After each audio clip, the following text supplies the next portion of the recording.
بڑا خوش نصیب ہے وہ نوجوان جس کے ڈائلاگ میں دین، خدا کا خوف۔ آج میں من حیث القوم اپنے پاکستانی نوجوانوں کا جب جائزہ لیتا ہوں تو انہیں بڑی ٹینشنیں ہیں۔ ان ٹینشنوں کو اگر میں لکھنا شروع کر دوں تو ہزاروں صفحے بھی کم ہیں، لیکن ان ٹینشنوں میں دین کی کوئی ٹینشن نہیں، نماز کی کوئی ٹینشن نہیں، برائی کی طرف جا رہا ہے کوئی ٹینشن نہیں، موبائل میں کائنات کا گند ہے کوئی فکر نہیں، جبکہ حدیث کے اندر یہ یو عجب لیست لہ صبوہ، اس کے خیالات میں پالیدگی نہیں۔ یہاں سانجی زمین ہے، سگے بھائیوں کے کیس لگے ہوئے، ماں باپ ہے، لڑائیاں ہیں، ایک کہتا تم رکھو، دوسرا کہتا تم رکھو۔ اللہ کی حمد تعریف حضور نبی کائنات علیہ السلام کی ذات گرامی قدر پہ درود و سلام کے بعد ڈبلنگ ہو رہی بات ہے۔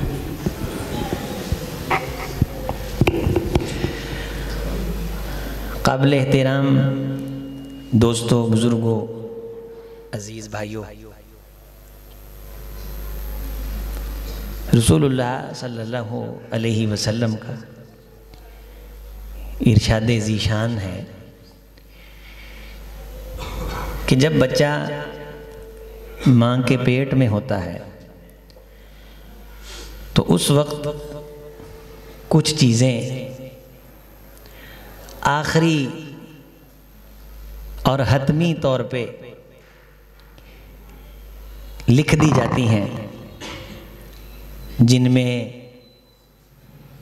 اس کی روزی روٹی بھی ہے۔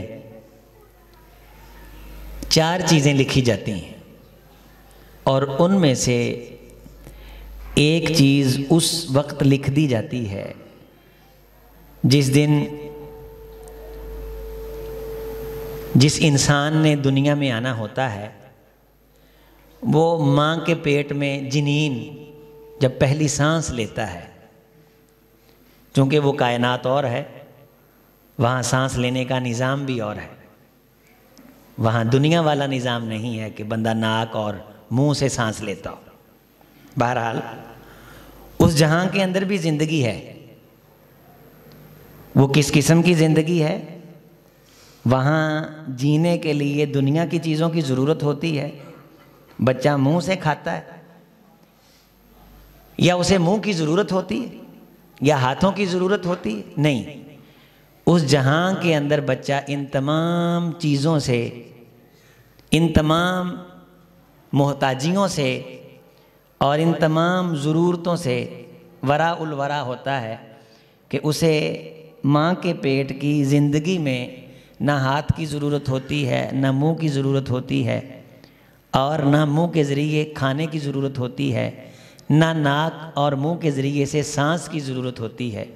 بلکہ ڈاکٹر یہ تو کہتے ہیں کہ اگر بچہ ناک سے سانس لے لے تو بچے کی موت واقع ہو سکتی، اس لیے پہلی سانس بچہ زمین پہ آ کے ماں کے پیٹ والی کائنات سے باہر آ کے پہلی سانس لیتا ہے اور پہلی دفعہ پھیپھڑے اس کے کام کرتے ہیں۔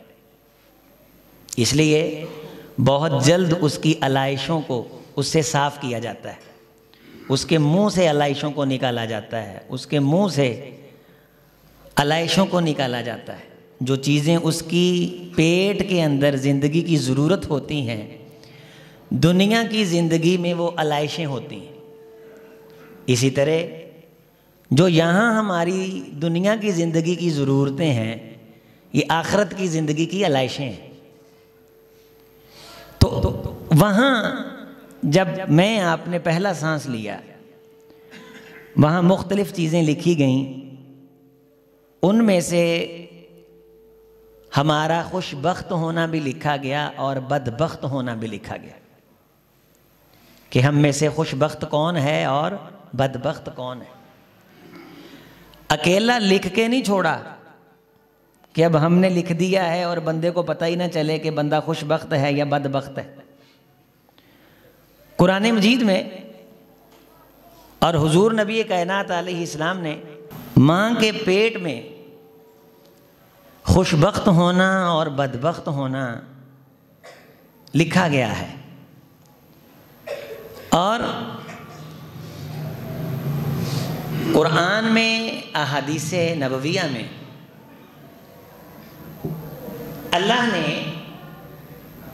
خوش بخت اور تسی اوتھے رہو اتوں سیٹ کرو تسی ادھر نہ ہو.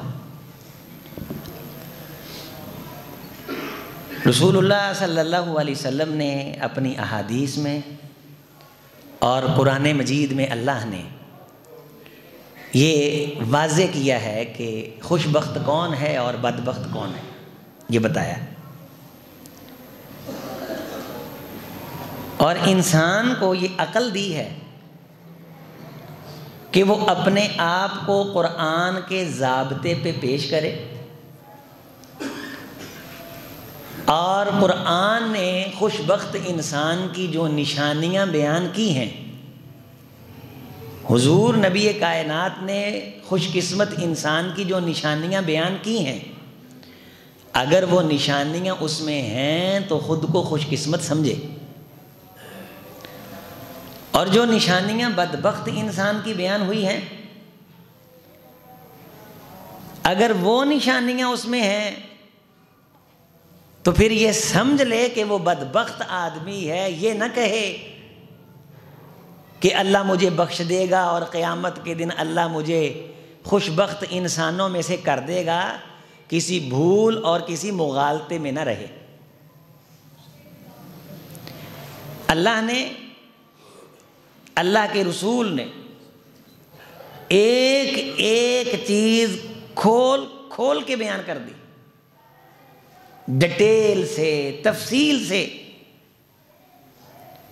اور کسی قسم کی اس میں جھول نہیں رکھی،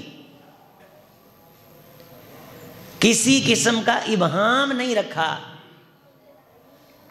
ایک بات بنیاد میں سن لو، اپنے خوش بخت اور بدبخت ہونے کی تحقیق نہ کرنا یہ بھی قرآن و حدیث میں بدبخت ہونے کی نشانی ہے.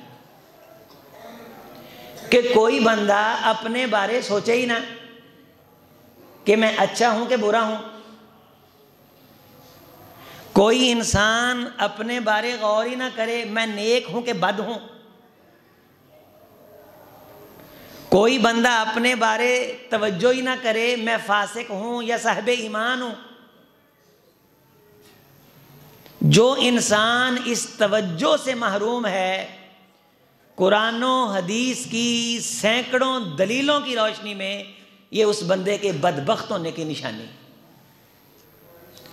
یہ بڑا بد نصیب آدمی، اجڑا ہوا آدمی، نقصان میں جانے والا آدمی کہ غور ہی نہیں کر رہا کہ میں خوش بخت ہوں کہ بدبخت ہوں، میں اچھا ہوں کہ برا ہوں، میں صحیح ہوں کہ غلط ہوں. اللہ اور اس کے رسول کے فرمودات کی روشنی میں میں یہ جو زندگی گزار رہا ہوں یہ انسانوں والی ہے کہ حیوانوں والی ہے. اگر 60 سال کا ہے، 40 سال کا ہے، 30 سال کا ہے، ابھی تک اس نے اپنی پراگرس پہ، سٹرگل پہ غور ہی نہیں کیا، اس غور کی توفیق سے وہ محروم ہے، اس اپنی ذات کے جائزہ لینے کی طاقت سے اور اللہ کی طرف سے اپنا تتبع کرنے کے انعام سے محروم ہے. بڑا ہی بدبخت آدمی، دنیا میں بھی آخرت میں بھی. وَأَمَّا الَّذِينَ شَقُوا فَفِي النَّارِ، جو قرآن اور حدیث کی روشنی میں بدبخت ہے وہ مستقل طور پہ دوزخی ہے. یہ نہیں ہو سکتا کہ کسی شخص کی زندگی بدبختوں والی ہو اور وہ خواب جنت الفردوس کے دیکھے. قرآن مجید میں سورہ ہود میں ہے وَأَمَّا الَّذِينَ سُعِدُوا فَفِي الْجَنَّةِ، جو بندہ خوش بخت ہے وہ جنت میں ہے، خالدین فیہا، ہمیشہ. بدبخت بھی دوزخ میں ہمیشہ.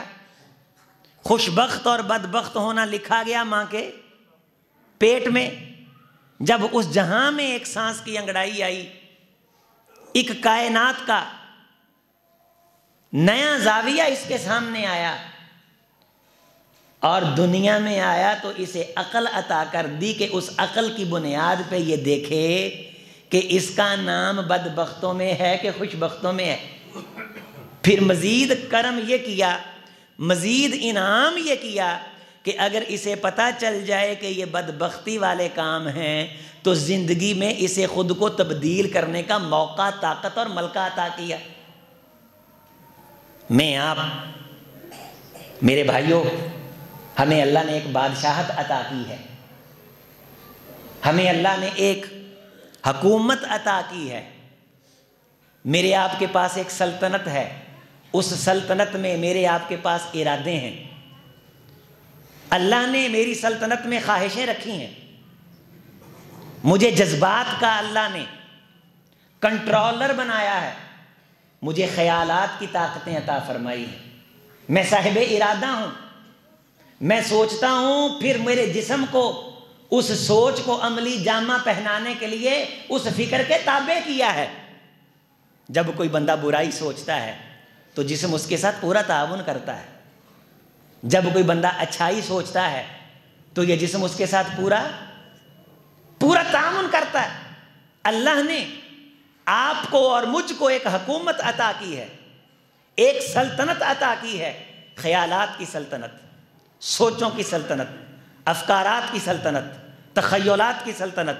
آپ ایک سٹیٹ کے مالک ہیں۔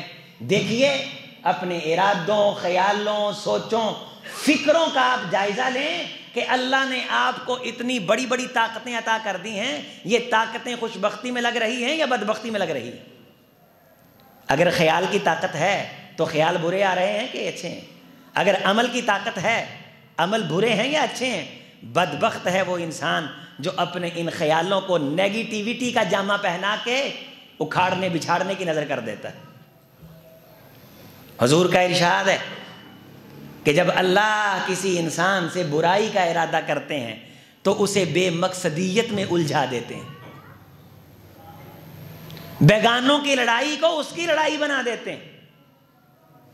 اللہ اچھے اہداف سے اس کی سوچ ہٹا کر کے اسے فضول اور ردی قسم کے اہداف میں لگا دیتے ہیں۔ وہ جس فتح کو فتح سمجھ رہا ہوتا ہے وہ اس کی فتح نہیں ہوتی، وہ جس شکست کو شکست سمجھ رہا ہوتا ہے وہ شکست اس کی شکست نہیں ہوتی۔ تو ارادوں، خیالوں، سوچوں، فکروں کا بادشاہ ہے، اپنی سلطنت کا جائزہ لے، تجھے اللہ نے کتنی خوبصورت حکمرانی عطا کی ہے۔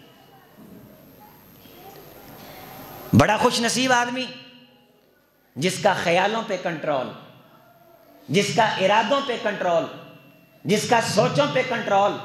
نیگیٹو آئی تو رد کر دی، پوزیٹو آئی تو قبول کر لی، اٹھنے کو جی چاہا تو اٹھ پڑا، بولنے لگا جھوٹ، اندر سے آواز آئی جھوٹ ہے، یہ کیسا خوبصورت حکمران ہے، اسے طاقت عطا کی، جھوٹ اس نے نہیں بولا، اس کا خیالات پہ کنٹرول ہے، اس کا ارادوں پہ کنٹرول ہے۔ یہ میری امت کا خوشبخت انسان۔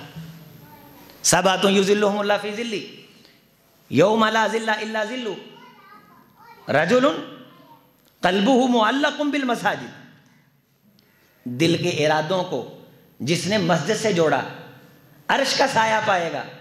نوجوان تھا، ایک خوبصورت عورت نے برائی کی دعوت دی، ارادے تھے لیکن اسے پتا چلا کہ یہ ارادے میری ملکیت ہیں، میں ارادوں کی ملکیت نہیں ہوں، میں ارادوں کو کنٹرول کروں گا، ارادے مجھے کنٹرول۔ مسئلہ یہ ہے میں آپ کو ارادے کنٹرول کر رہے ہیں، خیال کنٹرول کر رہے ہیں، خوش بخت وہ ہے جو خیالوں کو کنٹرول کرے، جو ارادوں کو کنٹرول کرے۔ آج میں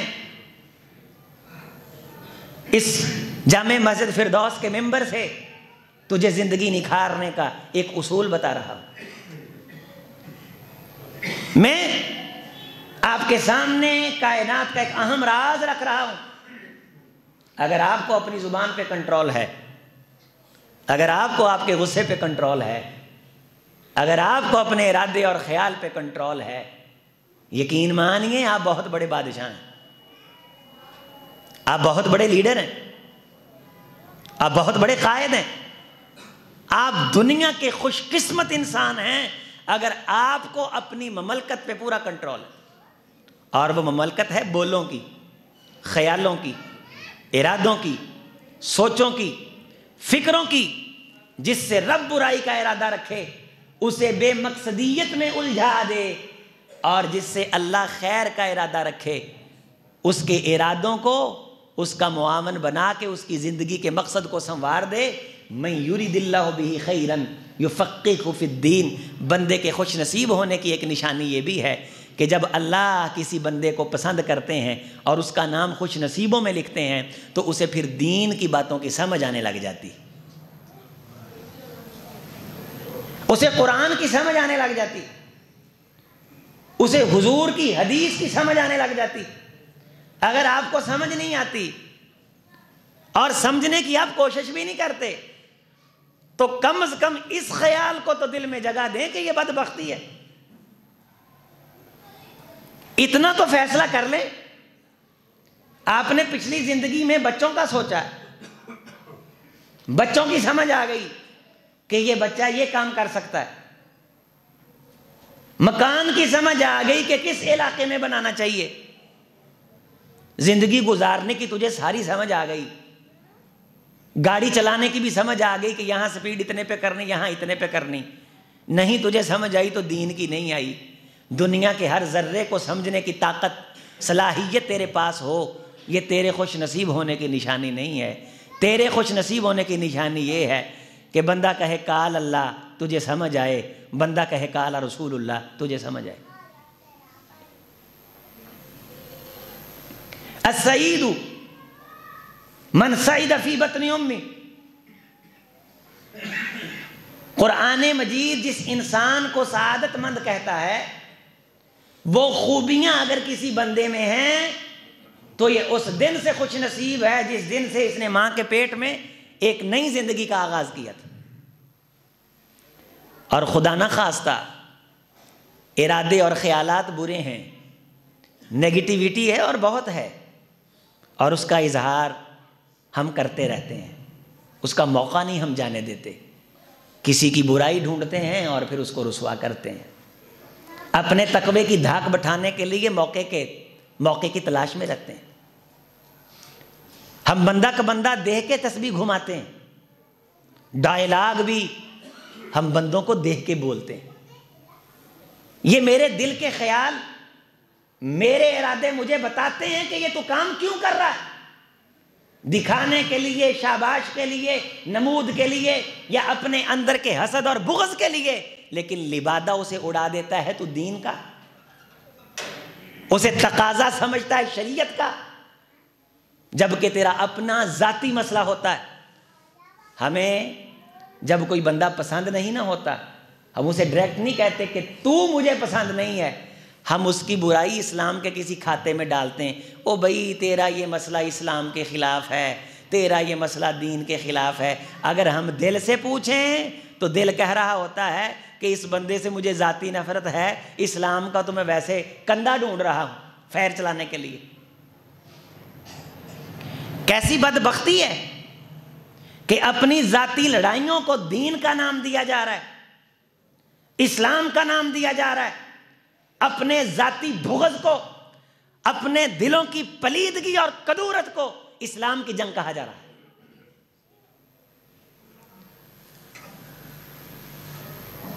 اقبال نے کہا تھا گزر جا عقل سے آگے کے یہ نور، چراغ راہ ہے منزل نہیں۔ تو عقل کے فیصلوں پہ ٹھہر گیا ہے، لیکن دل سے بھی پوچھ تیرا دل تجھے کیا کہتا ہے۔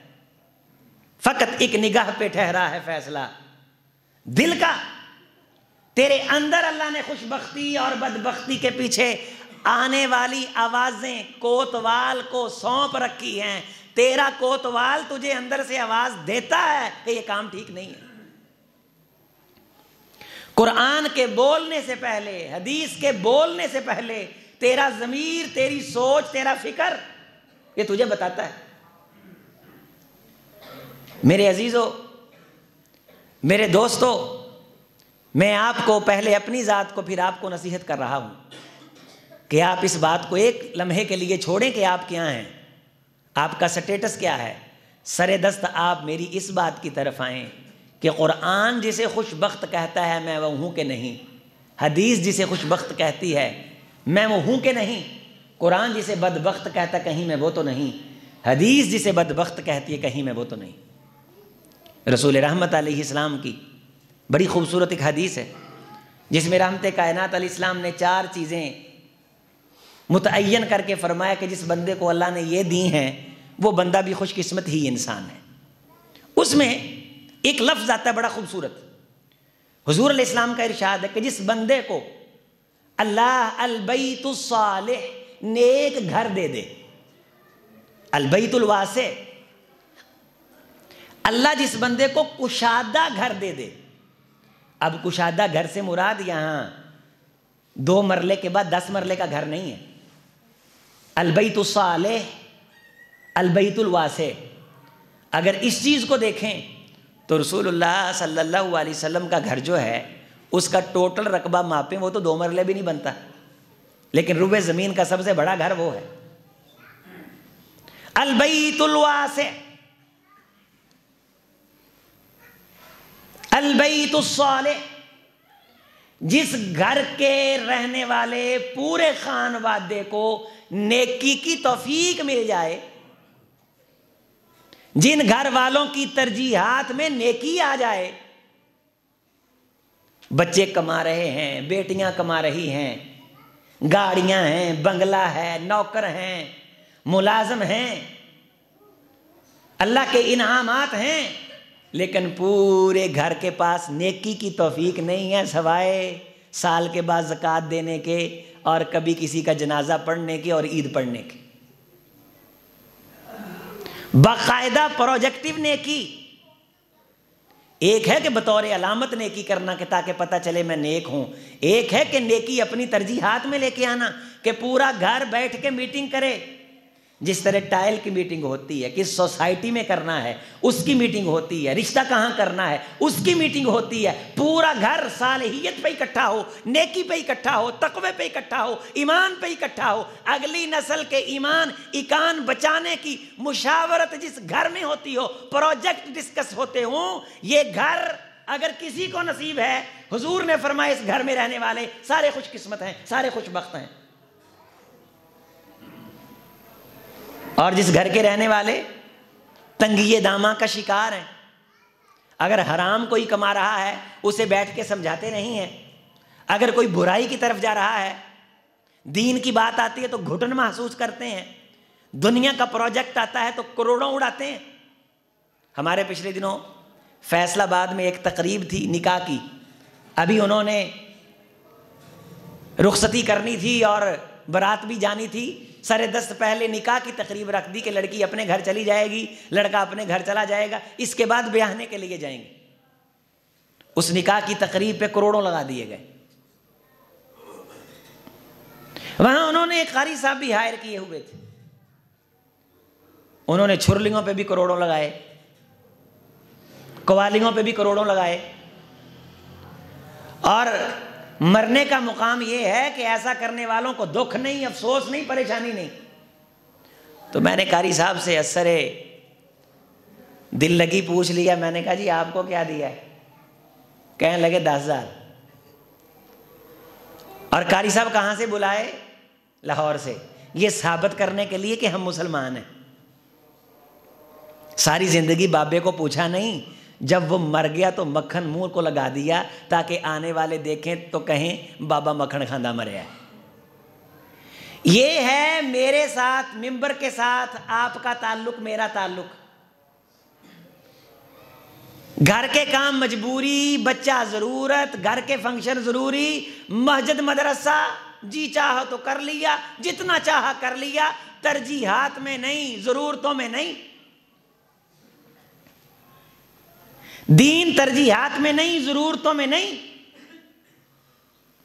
ہفتے کے اندر کبھی تو نے میٹنگ کی ہے اپنی ماں کے ساتھ، اپنے ابے کے ساتھ، بچوں کو بٹھا کر کے کہ ماں بیٹیاں جوان ہو رہی ہیں، بیٹے جوان ہو رہے ہیں، انہیں تقوی کی وصیت کرو، انہیں نماز کی نصیحت کرو، رزق حلال کی نصیحت کرو، بیٹی کی کمائی کی، بچے کی کمائی کی میٹنگ ہوتی ہے کہ یہاں بھرتی ہونا چاہیے، یہاں بھرتی ہونا چاہیے، فون بھی ہوتے ہیں، سفارشیں بھی پڑتی ہیں۔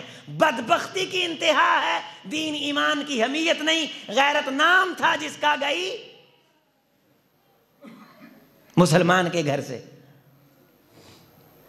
اور ہم نے یہ ٹمپریری سا نمازیں پڑھنا اور کبھی کبھار مسجد میں آ جانا، جی چاہا تو جمعہ پڑھ لینا، اسے ہی سارا اسلام سمجھ رکھا ہے۔ رسول اللہ صلی اللہ علیہ وسلم نے فرمایا کہ اللہ کے نزدیک محبوب ترین آدمی وہ ہے، خوش بخت آدمی وہ ہے، خوش نصیب آدمی وہ ہے جس بندے کے اخلاق اچھے ہوتے ہیں۔ اب اخلاق کا مطلب کیا ہے؟ ہنسنا، مسکرا کے ملنا، اکیلا یہ مراد ہے؟ اخلاق کا مطلب ہے عادتیں، اخلاق کا مطلب ہے رویے، اخلاق کا مطلب ہے حرکتیں، اخلاق کا مطلب ہے کردار۔ ایک انسان فجر کے بعد اٹھتا ہے، بری عادت ہے، بدخلق آدمی، گھر کے اندر بہرے جوان ہیں، ٹائٹ لباس پہن کے پھرتا ہے، برا آدمی ہے، برا اخلاق ہے۔ برسر بزم سگریٹ پی کے لوگوں کے منہ پہ دھواں مارتا ہے، برا آدمی ہے، بری عادت ہے، برا اخلاق ہے۔ رستے میں جاتا سرے عام تھوکتا ہے، حیوانوں کی طرح جس مرضی دیوار کے ساتھ بیٹھتا ہے، پیشاب کرتا ہے، داڑھی منڈواتا ہے، شرم نہیں، حیا نہیں، بری عادت، برا اخلاق ہے۔ اللہ جس بندے کے ساتھ شر کا ارادہ کرے اس کے اخلاق برے کر دیتا ہے، جس بندے کے ساتھ اللہ اچھا ارادہ کر لے، خوش بخت بنانے کا ارادہ کر لے، اللہ اس کے اخلاق اچھے کر دیتا ہے۔ اگر تیری عادتیں اچھی، تیرے اخلاق اچھے، تیرے اخلاق اچھے تو خوش بخت انسان ہے۔ اگر تیری عادتیں بری ہیں، یہ نشانی ہے کہ تیرے اخلاق برے ہیں، اور اگر اخلاق برے ہیں تو حضور کا ارشاد ہے کہ جو بدخلق آدمی ہے کل قیامت کے دن دوزخ کی تھا گہرائیوں میں تو جا سکتا ہے، جنت کے قریب نہیں پھٹک سکتا۔ عزیزو، میرے دوستو، اپنی عادتوں کا جائزہ لو۔ عادتیں ہیں کہ ایک تو بری ہیں اور دوسرا اندر کا کوتوال بھی ساتھ رل گیا ہے، وہ بری عادت کو برا نہیں کہتا، اور اگر ہمیں کوئی بتا دے تو ہم اسے قبول کرنے کے لیے تیار نہیں ہوتے، اور اگلے بندے کو ہم کہتے ہیں کہ تو اپنی حرکتوں کا جائزہ لے۔ سیدہ عائشہ رضی اللہ تعالیٰ عنہ فرماتی ہیں کہ جب کوئی انسان کسی کو کہے کہ تیرے اندر یہ خرابی ہے، اس کی اصلاح کر، اور وہ آگے سے کہے کہ تو اپنی اصلاح کر، ہماری ٹینشن نہ لے، یہ اس بندے کے بدبخت ہونے کی نشانی ہے، یہ اس بندے کے منحوس ہونے کی نشانی۔ نصیحت تو جتنی ہو جائے کم ہے، خیر کی طرف جتنا بلایا جائے کم ہے، مجھے میری برائی پہ جتنا انفارم کیا جائے کم ہے۔ ہر وہ شخص جو مجھے میری برائی پہ آگاہ کرے میرا محسن ہے، میرا خیر خواہ ہے، لیکن میری برائی کے نام پہ اپنے دل کے کینے نکالتا پھرے، اس بندے سے کمینہ بندہ بھی کوئی نہیں۔ یہ سن لو، کیا حسن نے سمجھا ہے، کیا عشق نے جانا ہے، ہم خاک نشینوں کی ٹھوکر میں زمانہ ہے۔ ہم سارے رل مل کے نا اسلام کو کانا کیے پھرتے ہیں، مولوی کو کانا کیے پھرتے ہیں کہ ساڈا اسلام تے احسان ہے، اسی نماز پڑھتے ہیں، ساڈا مسیح تے احسان ہے، اسی کو 4 آنے چندہ دینے ہیں، ہمارا احسان ہے۔ یہ جو احسان والی اندر خیال اور سوچ اور فکر ہے، جتنا عمل بڑھتا جائے گا اتنا دل میں یار میری نیکی ضائع نہ ہو جائے، میرا عمل۔ اور یہاں اشتہار پہ لکھتے ہیں عالم با عمل، میں نے کہا عالم بے عمل بھی ہوتے ہیں، یعنی عمل اتنا کم ہو گیا ہے کہ اب لکھ کے پہچان کروانی پڑتی ہے کہ یہ عالم صاحب جو ہیں یہ با عمل ہے۔ آپ اندازہ فرما لیں، حضور اشتہاروں پہ لکھا جا رہا ہے عالم با عمل، جبکہ قرآن یہ کہتا ہے ایمان وہ جو عمل کے ساتھ ہو، الا الذین آمنوا وعملوا۔ اگر کسی بندے کے پاس عمل نہیں تو ایمان ہی نہیں، تو لکھنا یہ چاہیے صاحب ایمان با عمل۔ تو جو بندہ بھی ایمان والا ہے وہ کیا ہے؟ با عمل ہے۔ اب یہ عالم با عمل کی اصلاح، یہ اصطلاح کہاں سے آ گئی؟ مجھ فقیر کو اللہ نے توفیق بخشی، میں نے الحمدللہ آواز اٹھائی، میں نے جلسوں میں آواز اٹھائی، اور جن لوگوں کے ساتھ عالم با عمل لکھا جاتا تھا حضور میں نے ان کی موجودگی میں آواز اٹھائی۔ یہ میں نے کہا کیا تماشا بنا رکھا ہے، اب عمل کا بھی بتانا پڑے گا کہ یہ بندہ عمل کرتا ہے۔ عمل کوئی انہونی چیز ہے؟ عمل تو ہر بندے سے مطلوب، الا الذین آمنوا وعملوا من کان یرجو لقاء ربہ فلیعمل عملا جو رب سے ملاقات کا ارادہ رکھتا ہے اس کی زندگی میں عمل ہوتے ہیں، اس کی زندگی میں نیک عمل ہوتے ہیں، اس کی زندگی میں نیک کاوشیں ہوتی ہیں، اس کی جہود نیک ہوتی ہیں، خیر کے کام اس کی زندگی میں زیادہ ہوتے ہیں۔ ذرا ڈھونڈو، جائزہ لو، آپ نے کتنے خیر کے کام کیے ہیں، یا ساری زندگی ہوگی ساڑی پھک رہے ہیں، نیگیٹیویٹی یہ ٹانگیں کھینچ رہے ہیں۔ کتنا قابل ترس ہے وہ آدمی کہ جسے اللہ نے عقل بھی دی ہو، جسے اللہ نے فہم بھی دیا ہو، اور اللہ اسے لوگوں کی ٹانگیں کھینچنے پہ لگا دے۔ کتنا مظلوم آدمی، کتنا قابل ترس آدمی کہ جسے اللہ اس بے مقصدیت میں الجھا دے۔ اللہ ہر ایسے شر سے مجھ آپ کو محفوظ رکھے۔ میرے دوستو، اگر کسی نے منگنی کی تاریخ آپ سے پوچھ کے نہیں رکھی، آپ اسے لڑائی کیوں بنا رہے ہیں؟ آپ کے پاس اتنا ہی وقت ہے کہ اس لڑائی کو آپ گھر لے آئیں۔ اگر کوئی ملنے آیا آپ کی بہن کو، آپ کے گھر نہیں آیا، آپ 15 منٹ لڑائی کے لیے کیسے نکال لیتے ہیں؟ نہیں آیا تو کوئی مسئلہ نہیں، کار آیا، اماں جایا، باہر پھرے، لوگ پر آیا۔ بے مقصد لڑائیوں کو کیوں کھینچ کے لے آتے؟ اگر کسی بندے نے آپ کو اگنور کیا ہوا ہے، آپ راتوں کو کیوں جل کے اپنے وقت کو اس بے مقصدیت میں الجھا رہے ہو؟ آپ بھی اگنور کر دو، ٹٹ فار ٹیٹ۔ کسی بندے نے ایک بار آپ کو گالی نکال دی ہے، 10 سال ہو گئے آپ سڑ رہے ہیں، آپ کے پاس اتنا ہی وقت ہے کہ اس بے مقصدیت میں زندگی کے ان قیمتی لمحات کو آپ جلاتے چلے جا رہے ہیں۔ اتنے ہی فارغ ہو کہ لوگوں کی جنجوں کے تبصرے کرتے کرتے زندگیاں بیت گئیں، لوگوں کے کاروباروں پہ تبصرے کرتے کرتے زندگیاں بیت گئیں۔ بے مقصدیت تمہاری گفتگو میں، تمہارے گھر میں، خانوادے میں، قوم قبیلے میں، تو یہ بے مقصدیت میں الجھ جانا یہ بدبخت ہونے کی نشانی ہے۔ یہ جو سیاستدانوں کی باتیں ہیں، آپ غصہ نہ کیجئے تو مجھے کہنے کی اجازت دیجئے، یہ بے مقصدیت نہیں تو اور کیا ہے؟ اگر آپ کسی ایک ونگ کے بارے بات کرتے ہیں، ایک شخص نون لیگ کی تعریف کرتا ہے، اسے کیا ملتا ہے؟ ایک شخص عمران خان کی تعریف کرتا ہے، اسے کیا ملتا ہے؟ کیا آپ کی زندگی ان بے مقصد الجھنوں میں الجھنے کے لیے؟ جنہوں نے مار کے لڑے ہیں اور انہیں اپنے دین ایمان کا مسئلہ بنایا، انہوں نے کیا لیا؟ اقتدار تھا، مشرف کے پاس بھی تھا، لیکن اس اقتدار سے اس نے کیا بنایا، کیا لے گیا؟ اس لیے تجھے بڑی خوبصورت حدیث سناؤں۔ گھر کا خوش نصیب ہونا، اہل گھر کا خوش نصیب ہونا کیا ہے؟ کہ اللہ پورے گھر کو خیر کی بات کرنے کی توفیق دے دیتے ہیں۔ اس میں پھر یہ ڈائلاگ ہوتا ہے کہ بھی بچوں کو کیا سننا چاہیے، بچوں کو کون سی تفسیر پڑھنی چاہیے، بچوں کو کون سی حدیث پڑھنی چاہیے، بچوں نے اگر قرآن مجید کا یہ پڑھ لیا ہے تو اس کے بعد کیا پڑھنا چاہیے۔ اور دوسری نشانی گھر کے بارے حضور کا ارشاد ہے کہ اللہ جس گھر والوں سے محبت اور خیر کا ارادہ فرماتے ہیں، اس گھر والوں کو اللہ نرمی عطا فرما دیتے ہیں۔ وہ گھر والے ایک دوسرے سے کھینچے کھینچے نہیں رہتے، بلکہ اللہ اس گھر والوں میں برداشت پیدا کر دیتے ہیں، اللہ صبر اور حوصلہ پیدا کر دیتے ہیں۔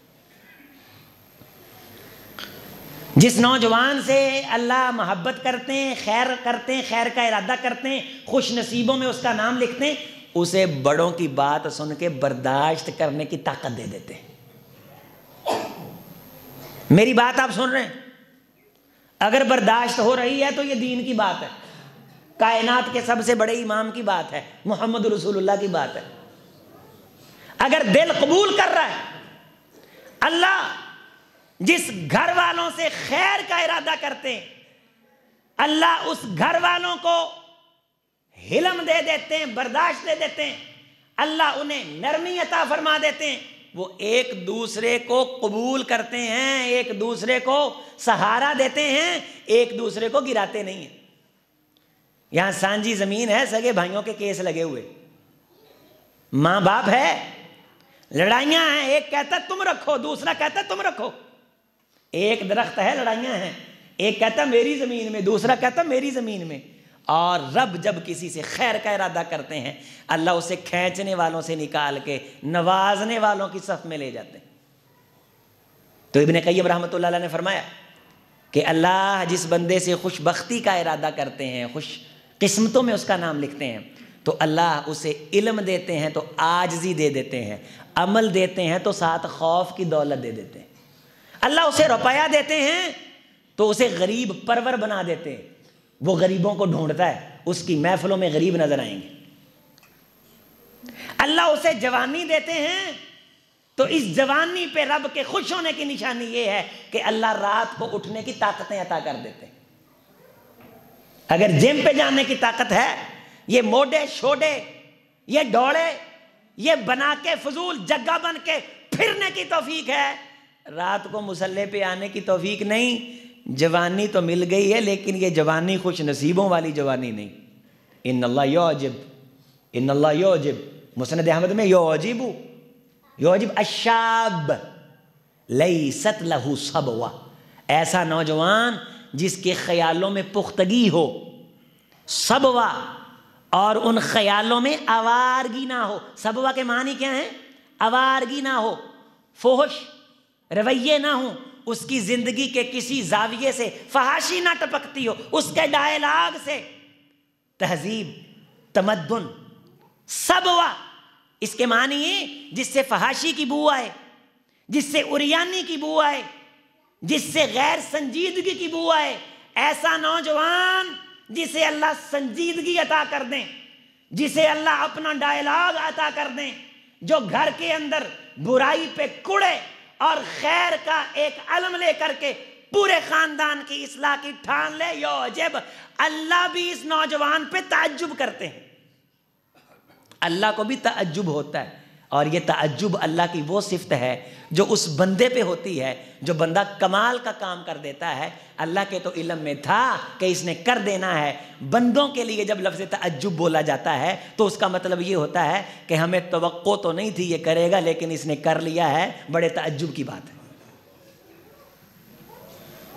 بڑا خوش نصیب ہے وہ نوجوان جس کے ڈائلاگ میں دین، خدا کا خوف۔ آج میں من حیث القوم اپنے پاکستانی نوجوانوں کا جب جائزہ لیتا ہوں تو انہیں بڑی ٹینشنیں ہیں۔ ان ٹینشنوں کو اگر میں لکھنا شروع کر دوں تو ہزاروں صفحے بھی کم ہیں، لیکن ان ٹینشنوں میں دین کی کوئی ٹینشن نہیں، نماز کی کوئی ٹینشن نہیں، برائی کی طرف جا رہا ہے کوئی ٹینشن نہیں، موبائل میں کائنات کا گند ہے کوئی فکر نہیں، جبکہ حدیث کے اندر یہ یعجب لیست لہ صبوہ، اس کے خیالات میں پالیدگی نہیں۔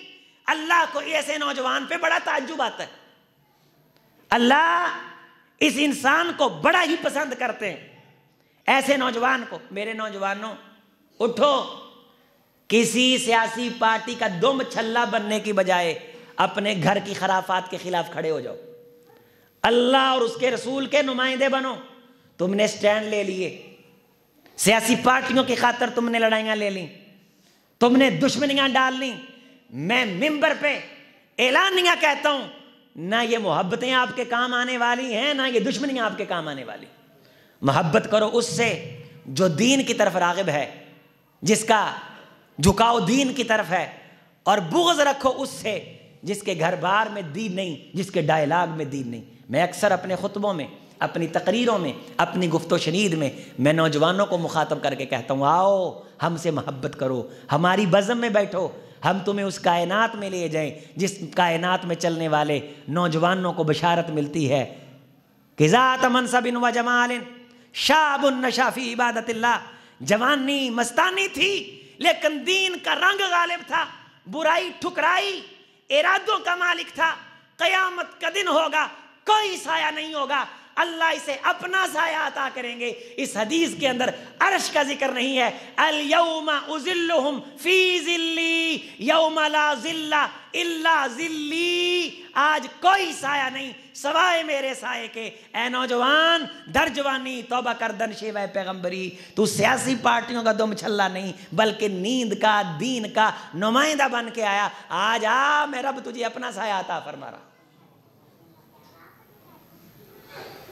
میں نے قاری یونس عزیزی صاحب سے کہا تھا، میں نے کہا قاری صاحب اس علاقے میں جا کے بیٹھ جاؤ، باہر کے خواب دیکھنے چھوڑ دو، تم مجھ سے زیادہ لائق نہیں ہو کہ تم باہر جانے کے خواب دیکھ رہے ہو۔ یہ آپس کی بات تھی، یہ میں کوئی علم کی بڑھوتری ان پہ نہیں جما رہا تھا۔ تمہارے مجھ سے زیادہ رابطے نہیں، لیکن میں نے پاکستان کو کیوں پسند کیا ہے کہ یہاں کے نوجوانوں میں کام کرنے کا بڑا موقع ہے۔ اپنے گلی محلے میں کام کرو۔ میں نے فیصل آباد میں بھی مرکز بنایا تو غریب علاقے میں، اللہ کو یہ ضرورت نہیں کہ میں امیروں کو سمجھاؤں، اللہ کو یہ ضرورت ہے کہ میں اللہ کی مخلوق میں سے محمد الرسول اللہ کی طرف کتنوں کو لے کے آتا ہوں، وہ امیر ہوں یا غریب، یہ میری آپ کی تقسیم ہے۔ اللہ کے دربار میں بندوں کا مقام ہے، یہی مقام اللہ نے رسول اللہ پہ واضح کیا تھا جب عمائدین قریش کے درمیان حضور دعوت دے رہے تھے تو عبداللہ ابن ام مکتوم آئے، وہ غریب تھے تو حضور نے اپنی پیشانی پہ ہلکے سے ناگواری کے اثرات ظاہر کیے تو قرآن آ گیا عبس وتولی ان جاءہ الاعمی۔ حضور ایک نبینہ آپ کی بارگاہ میں آیا تو آپ نے اپنی جبین پہ ناگواری کے اثرات ظاہر کیے۔ حضور میرے نزدیک یہ بڑا چھوٹا نہیں، میں تو بندہ دیکھتا ہوں کہ تیری طرف دل سے کون آتا ہے، میری طرف دل سے کون آتا ہے۔ اگر انہیں ضرورت ہے تو آپ کو ضرورت نہیں۔ اگر اس کام سے ان کے والد کی قبر میں نور کے دیے جل رہے ہیں تو میرے ماں باپ کو ضرورت نہیں، کیوں جان چھڑا کے بیٹھے ہو؟ تھے تو وہ آبا تمہارے ہی، مگر تم کیا ہو؟ ہاتھ پہ ہاتھ دھرے منتظر فردا ہو۔ ایک تو دیتے نہیں، دوسرا کہتے جی گرانڈیں لگی ہوئی ہیں، ڈھونڈو بھائی بندہ کون گرانڈے دیتا ہے۔ میں بزنس مینوں کی ایک میٹنگ میں تھا، ایک میرا ساتھی کہنے لگا او جی لوگ کاری صاحب بڑے پیسے دے نے۔ میں کہا تو بھی تو لوگ ہے، تو کتنے دیتا ہے؟ ایک تو دینا نہیں اور دوسرا جان چھڑاتے ہو۔ او جی ان کی گرانڈیں لگی ہوئی ہیں، ڈھونڈو بندہ کون گرانڈے دیتا ہے۔ اگر کسی نے گرانڈ لگائی ہوئی ہے تو اس نے اپنی آخرت کے لیے لگائی ہے، تو اپنی آخرت کے لیے لگا۔ لیکن اس گرانڈ کا مطلب یہ کہاں سے نکل گیا کہ تو جان چھڑا لے؟ اگر اس نے کچھ گرانڈ لگا کے دے کے خوش نصیبوں میں نام لکھوانا ہے تو تجھے ضرورت نہیں، تیری قبر اندھیری نہیں، تجھے آخرت میں چراغوں کی ضرورت نہیں۔ سارا دن صبح و شام اولاد کی معیشت کے لیے پریشان، اولاد کے خیال کے لیے پریشان۔ ابن قیم نے لکھا ہے اللہ جس بندے کو لمبی زندگی عطا کر دیں اس کے خوش نصیب ہونے کی نشانی یہ ہے اللہ اس کے دل سے دنیا کی محبت کو نکال دیتے ہیں۔ لیکن ہماری عمر بھی بڑھتی جا رہی ہے اور دنیا کی محبت میں اضافے بھی ہوتے چلے جا رہے۔ ماذا ذئبان جائعان اذا ارسلا فی الغنم، فرمایا دو بھوکے بیڑیے اگر بکریوں کے ریوڑ میں چھوڑ دیے جائیں، یہ دو بھوکے بیڑیے بکریوں کے ریوڑ میں بکریوں کا اتنا نقصان نہیں کرتے جتنی ہرس انسان کے دین اور ایمان کا نقصان کرتی ہے، اور یہ ہرس ہے کہ ختم ہونے کا نام نہیں لیتی، اور آخر اللہ جوف التراب، انسان کے منہ کو قبر کی مٹی بھرتی۔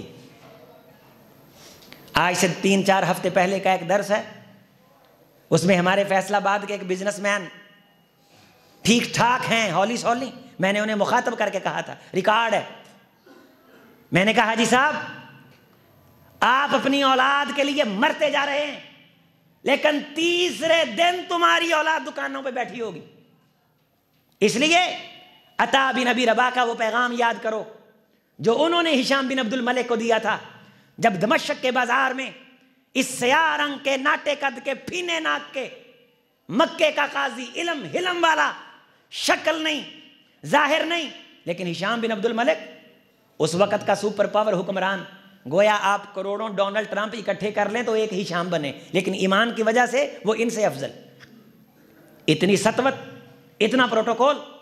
اور عطا بن ابی رباح نے دیکھا تو اسے سواری سے اتارا اور کہا ہشام اس شور و شغب میں، اس پروٹوکول اور اس کروفر میں تو آخرت کو بھولا ہوا ہے، تموت وحدک، سن تجھے موت اکیلے کو آئے گی، تحشر وحدک، سن قبر کی گھڑیوں میں تو اکیلا وہاں جواب دے ہے، یہ تیرے ساتھ نہیں ہوں گے چیلے چمچے۔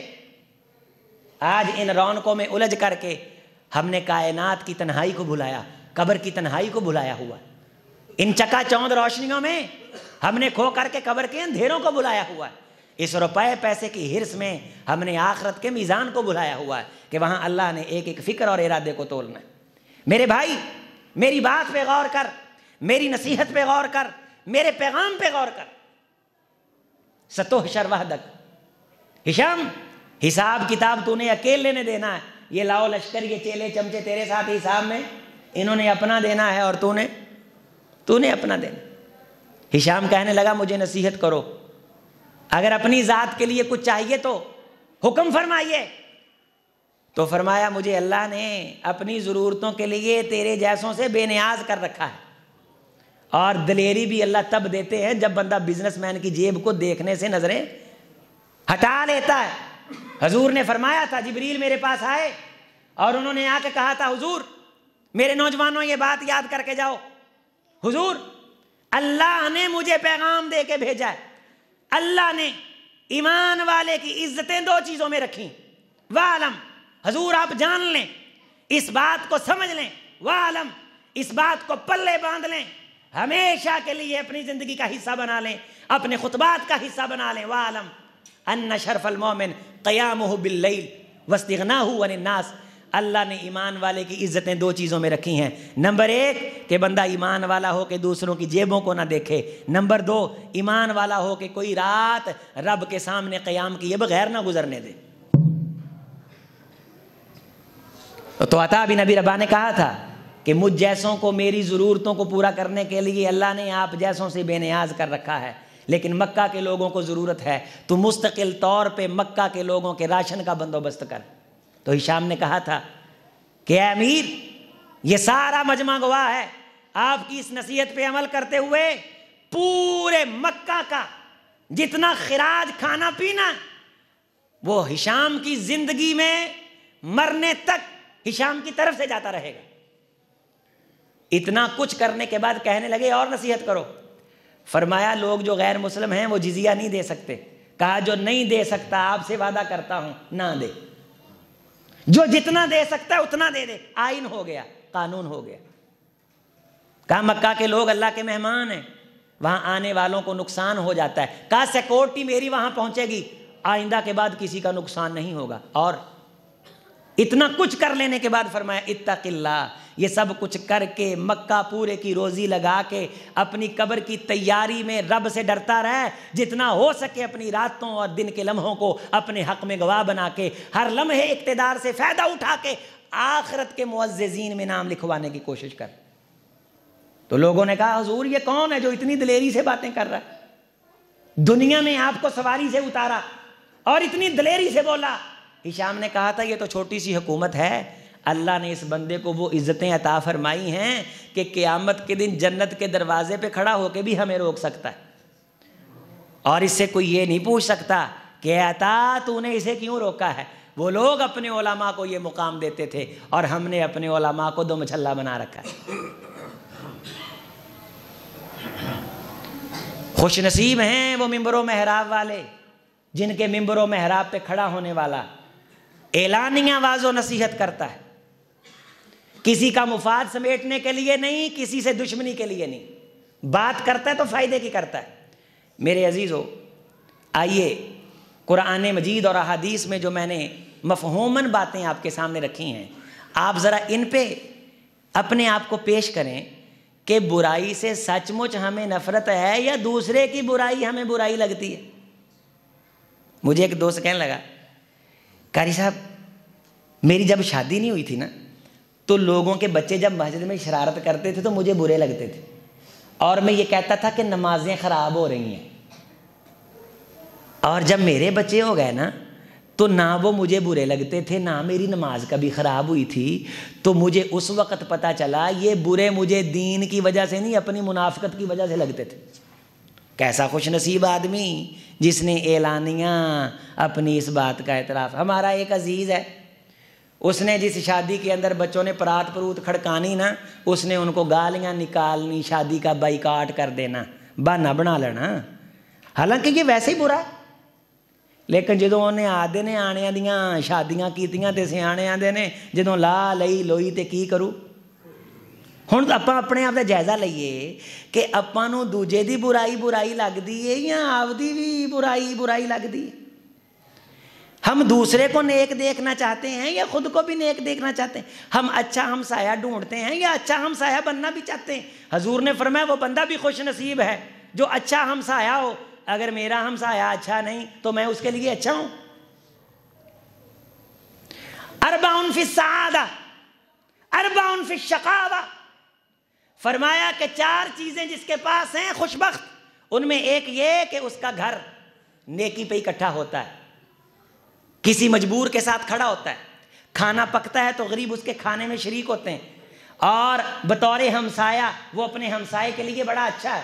اور تیسری چیز المرکب الحنی، اللہ اسے سواری دیتا ہے، اس سواری کی پوجا نہیں کرتا بلکہ اس سواری کو اپنے ہمسائے کے کام آنے کے لیے بھی وقف رکھتا ہے۔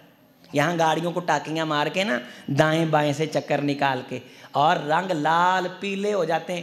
مجھے ایک بار ایک بندہ کہنے لگا حضور کہتے گڈی دی ضرورت ہوئے تو دسیا جے، اللہ نے بے نیاز کر رکھا ہے، بے شمار گاڑیاں ہیں، اللہ کا کرم ہے، جو میرا دوست میرے ساتھ محبت کرتا ہے دروازے پہ گاڑی لا کے کھڑی کرتا ہے، میں اس گاڑی کو اپنی گاڑی سمجھتا ہوں۔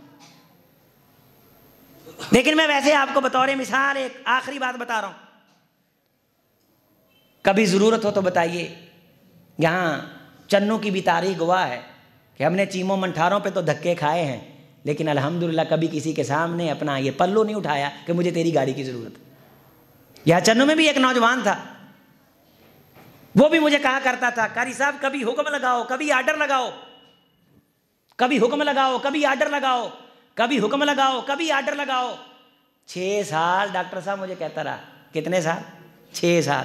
ایک بار میں نے کہا مجھے چھوڑ آؤ، اللہ کی قسم چیچا وطنی جا کے بس ہو گئی، میں چیموں منٹھاروں پہ الحمدللہ 14 سال آیا ہوں۔ توفیق اس کو ملتی جس کو اللہ دے دے، توفیق اس کو ملتی جس کو اللہ دے دے۔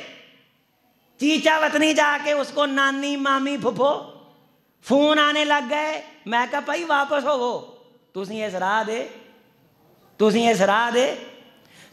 راہ دے رائی نہیں درمیان میں چھوڑ جاتے۔ لیکن جنہوں نے مسجدیں چلانی ہیں وہ تو تا قیامت چلائیں گے، جس نے ممبر محراب سنبھالا ہے وہ تو سنبھالے گا۔ ایک بار میں نے پورے چنوں میں تاریخ شاہد ایک نوجوان کو ایک بار کہا، وگرنہ میں نے کسی کے سائیکل کا سہارا بھی نہیں لیا، کسی کے موٹر سائیکل کا سہارا بھی نہیں لیا۔ اور آج مجھے میرے پاس اگر زندگی کا کوئی سرمایہ ہے، یہ الگ بات ہے کہ جو محروم رہ گئے، اگر خدمت کرتے تو عزتیں پاتے، جڑ جاتے تو اجر لیتے۔ میرے لیے تو اللہ نے سعادتیں اور نیکیاں اور خیریں مقدر کر دیں، لیکن جو محروم رہ گئے، جو محروم رہ گئے بے شمار ہیں۔ جو شادیوں کے کارڈ بھیجتے ہیں نہیں آیا جاتا، جو کہتے ہیں کہ بچے کا عقیقہ ہے گاڑی بھیجتے ہیں آ جائیے، نہیں آیا جاتا۔ وہ وقت تھا، اس لیے جب کبھی دین کی خدمت کا وقت ملے تو کر دیا کرو، یہ لمحے روزانہ نہیں ملتے۔ کہنے لگا کبھی ضرورت ہو، یہ فیصلہ، دوسری بات فیصلہ بات کی، کبھی ضرورت ہو تو بتانا۔ کبھی ایک بار میں نے شیئر کر دیا کہ یہاں قریب میں نے جانا ہے، اس کا رنگ لال پیلا ہونے لگ گیا جیسے میں نے کوئی ایسی چیز مانگ لی ہے جو مانگنا حرام ہے، جو مانگنا حرام ہے۔ پھر اللہ نے مجھے بھی گاڑیاں دیں۔ یہ قاری صاحب سے پوچھئے، مدرسے کے بچے لے کے پھرتے تھے، ہاسپٹلوں میں جاتیاں تھیں، اسے منٹھاروں چیموں سے زیادہ واتے تھے۔ مجھے خوشی ہوتی تھی کہ میری چیز اللہ کے رستے میں استعمال ہو رہی ہے، اور میں نے اپنے جسم کی پرواہ نہیں کی، میں کروڑوں گاڑیاں قربان کر دوں۔ میں یہ مثال اس لیے دے رہا ہوں، دین دے نا تے چیز دین لنگیا رنگ لال پیلا ہوندا ہے، دل نو رگ پیندا ہے، یہ کوئی اچھا الارم نہیں، یہ کوئی اچھی نشانی نہیں۔ تے جے دین لئی کام کرن لگیاں چہرے تے خوشی، 10 دین دا خیال تے پچھوں آواز آوے نہیں 20 دا ارادہ کر کے دوے 30، یہ ہے کہ اس کے خیال، اس کے ارادے دین کے کام میں اس کے ساتھ تعاون کر رہے ہیں۔ یہ خوش نصیب آدمی، یہ خوش قسمت آدمی۔ فرمایا جس بندے کو اللہ نیک سواری عطا کرے، سواری بھی نیک ہوتی، سواری نمازیں پڑھتی ہے، سواری تسبیح کرتی ہے۔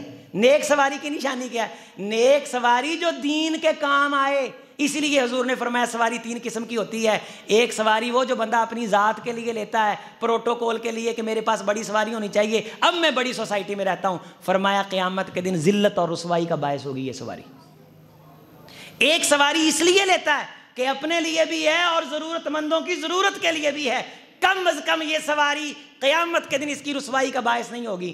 اور تیسری سواری جو لیتا ہی دین کے لیے ہے، حضور نے فرمایا یہ سواری اگر میری امت کے کسی حدیث کے جملے کسی نوجوان نے لے لی، یہ اکیلی سواری اس کے جنت میں جانے کا ذریعہ بن جائے گی۔ سبحان اللہ، سبحان اللہ۔ یہ مشکل ہے، جس طرح میں نے آپ کو بات سنائی کہ چیچا وطنی جا کے رنگ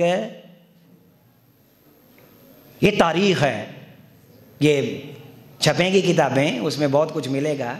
نوجوان ہماری اس دلچسپ ہسٹری کو پڑھنا بڑا پسند کرتے ہیں۔ یہ جو زندگی کے یادگار لمحے ہیں، ہم نے انہیں سینت سینت کے محفوظ کر رکھا ہے۔ دیکھے جو کوئی دید آئے عبرت نگاہ ہو، اور ان لمحوں سے فائدہ اٹھا کے نوجوان جب دین کے لیے استعمال ہونے کا وقت آئے گا تو بھاگیں گے نہیں، بھاگیں گے نہیں۔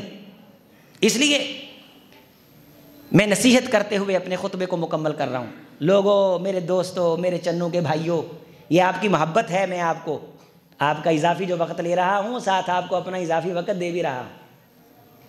مجھے اس مسجد کی بنیادوں سے واللہ العظیم محبت ہے، یہ میرے خیالوں میں تھی، اللہ نے اس طرح بنا دی الحمدللہ۔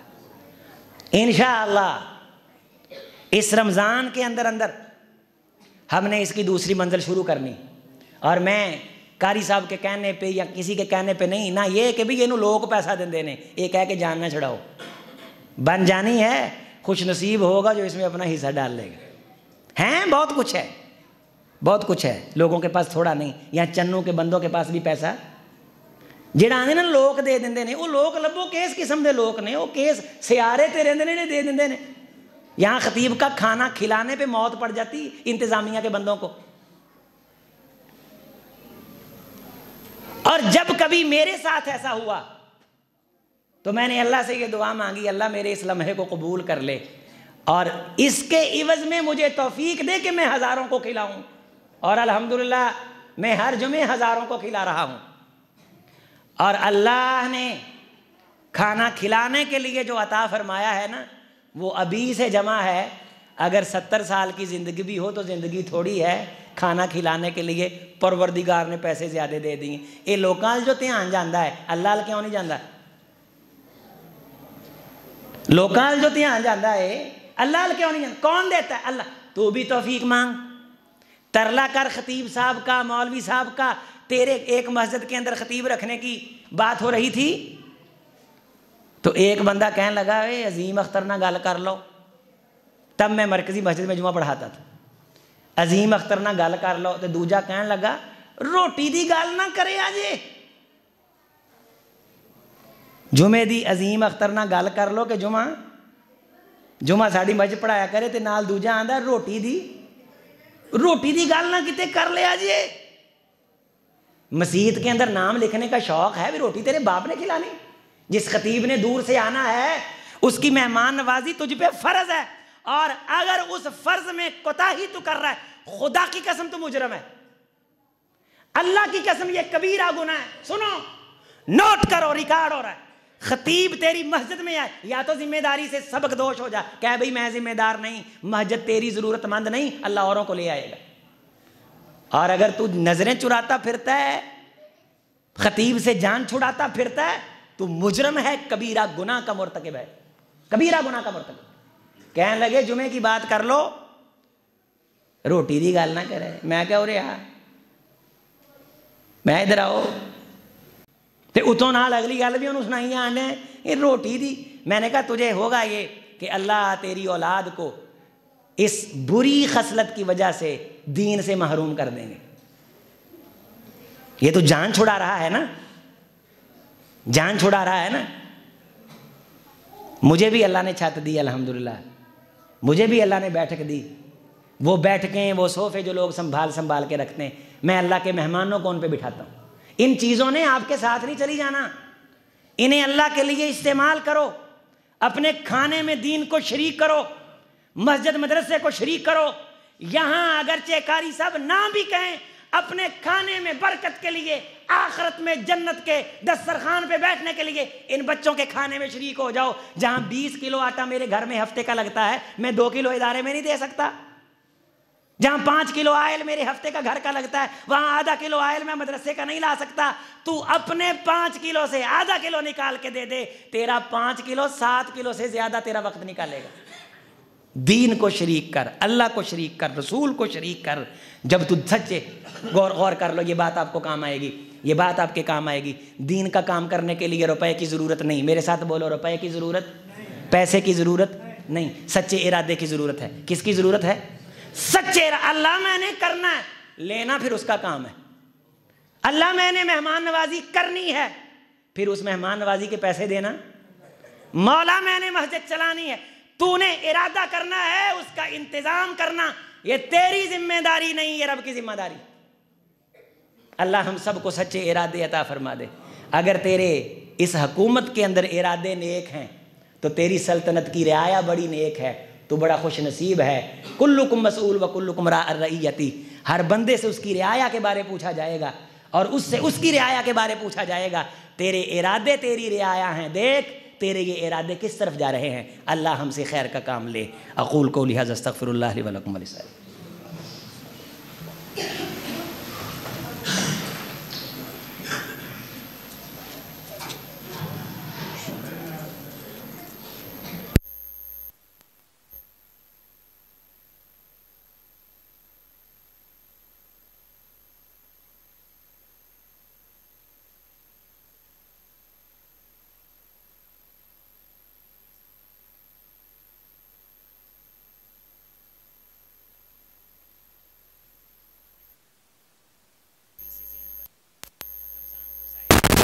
سارے لوگ تھے جو پچھلے سالوں میں ہمارے ساتھ تھے، اب نہیں ہیں۔ اگلے رمضان تک پتہ نہیں کون ہوگا کون نہیں، اس رمضان تک بھی پتہ نہیں کون پہنچے گا نہیں پہنچے گا۔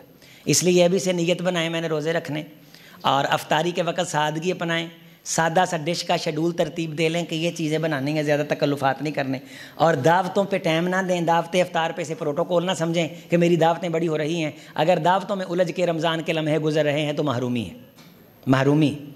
اللہ کو ٹائم دیں، قرآن کو ٹائم دیں، آخرت کو ٹائم دیں، نفلوں کو ٹائم دیں، تسبیحات استغفار کو ٹائم دیں، جہنم سے پناہ مانگیں۔ اپنے ارادوں خیالوں میں بچوں کی آخرت کو رکھیں، تاکہ آپ اپنے بچوں کو اگر جنت میں دیکھنا چاہتے ہو، صحابہ اکرام تابعین تو ایک دوسرے کو جنت میں دیکھنے کی بات کیا کرتے تھے کہ یار میں تیرے ساتھ جنت میں جانا چاہتا ہوں، میں تیرے ساتھ جنت میں جانا چاہتا ہوں۔ اور میں نے بہتری زبان میں یہ بات کی کہ میں نے میاں چنو مرکزی مسجد کا نام بھی لیا، یہاں کے نمازیوں کا نام بھی لیا، اور میں نے محمدی مسجد کا نام بھی لیا، میں نے بہتری زبان کا نام بھی لیا کہ میں اپنے ان ساتھیوں کو جنت میں دیکھنے کی تمنا رکھتا ہوں۔ تو ایک دوست کا مجھے میسج آیا، کہنے لگا حضور جس نے ان تینوں مسجدوں میں نہیں سنا، موبائل پہ آپ کو سنتے ہیں، آپ ان کو بھول گئے۔ میں نے کہا انشاءاللہ آئندہ میں بھی یہ دل میں رکھوں گا۔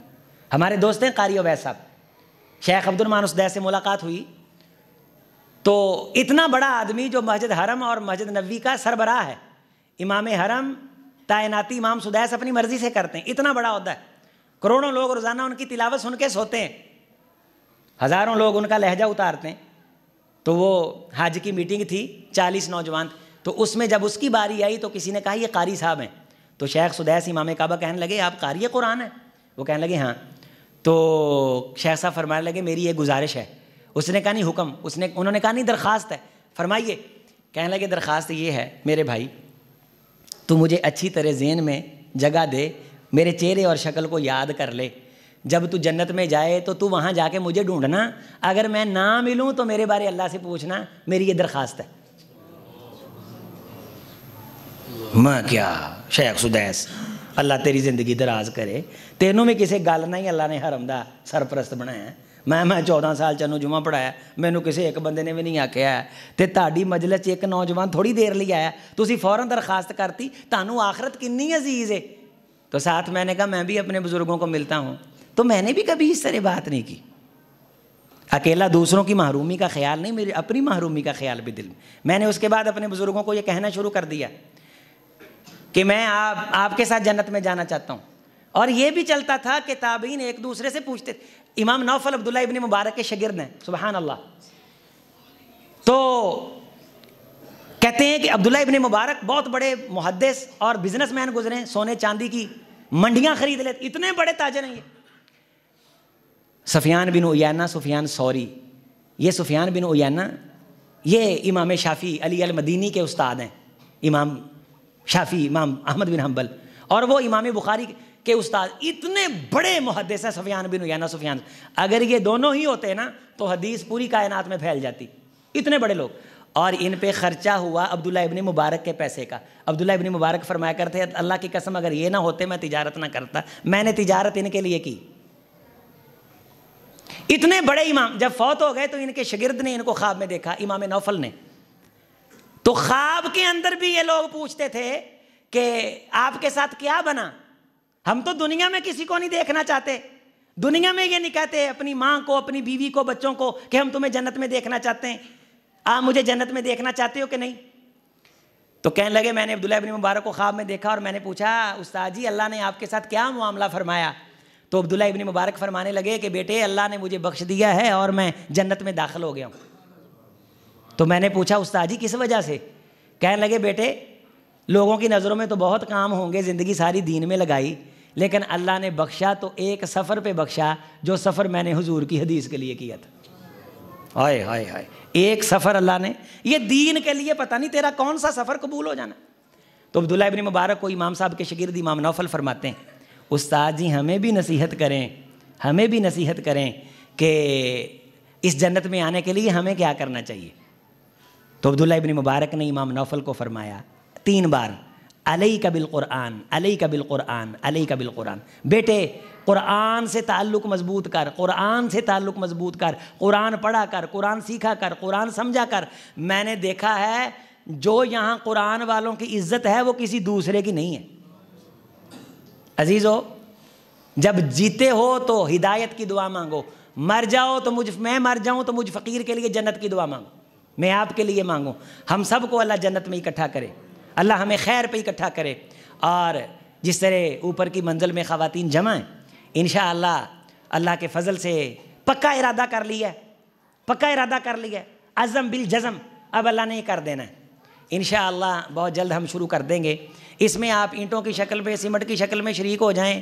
اللہ تعالیٰ اس کام کے اندر ہم سب کو شریک فرما لے. سبحان ربک رب العزت عما یصفون وسلام علی المرسلین والحمد للہ رب العالمین.